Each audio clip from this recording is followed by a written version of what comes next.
Well, Amazing Grace speaks to the resilience of black people. The story behind Amazing Grace was that it was probably an African melody that John Newton had heard, during his transatlantic slave trade travels. A lot of us know the Amazing Grace.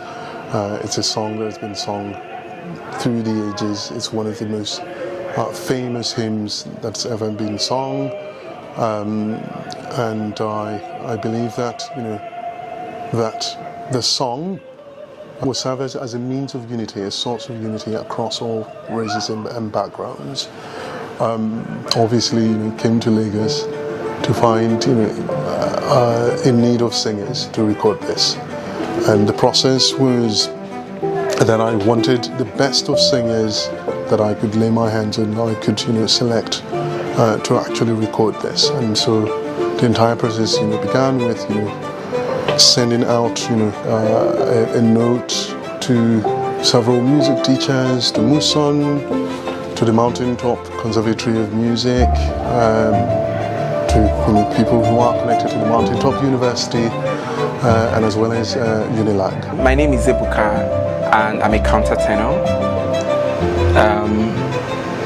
From the moment I saw the flyer for the audition, I decided to audition for this chamber ensemble group. And what really got me motivated to audition was I wanted to sing with small number of people, because in that way you're able to express your voice and also learn to sing in an ensemble. My name is Catherine. When I first came for the audition, it was like I was nervous because I don't know what is to be expected. I just wanted to give it a try, and oops, I was taken. The moment I auditioned and I was, picked, I was quite delighted because I felt like, I'm going to learn a lot.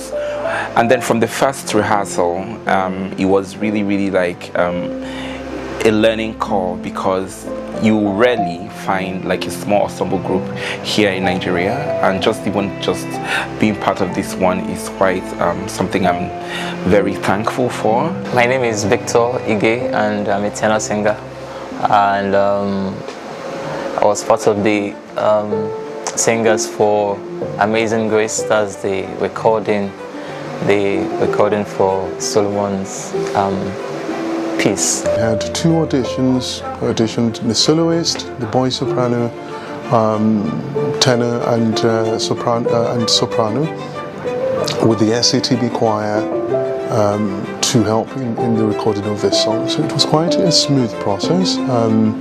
We needed about 9 singers, and we had about 16 singers who had auditioned.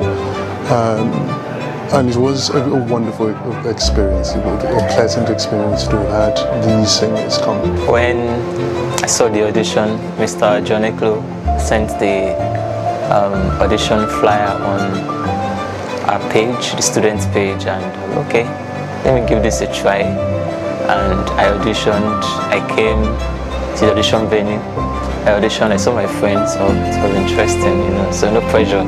And we went in, saw Mr. Solomon, did the audition, asked some questions, if I'll be able to pull up, the work.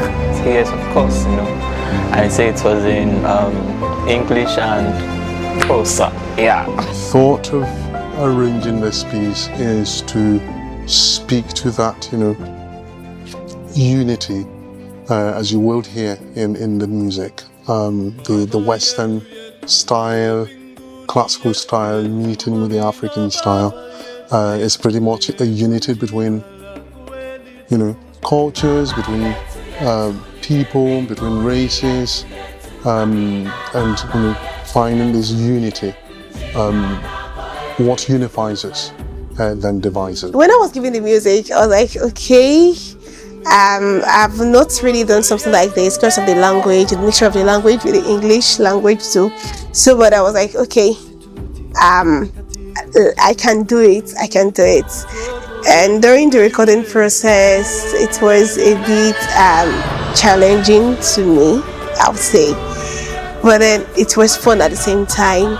So I'll say I love the music so much. I love the music so much, the language especially. And it just makes me emotional. The compositional process was kind of inspired by a few pieces like Baba Yetu and a certain arrangement of the Amazing Grace by a bass singer, Wendley Phipps, who I'd heard, and I was like, oh, this sounds really beautiful. I'd love to write this, for 3 soloists, for a choir and a full orchestra. And the text of the music are in South African Xhosa. I chosen Xhosa because it's such a beautiful language. It's a beautiful South African click language. And I've always been a fan of South African music.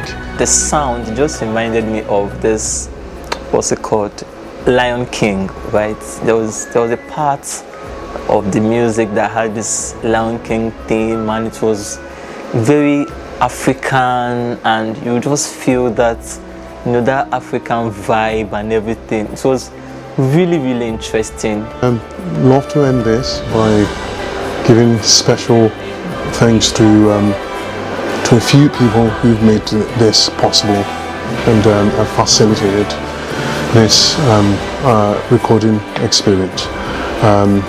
Obviously to Elijah, the videographer, who's helped through the process, who actually was the person who'd suggested this, having a bit of storytelling behind the entire experience.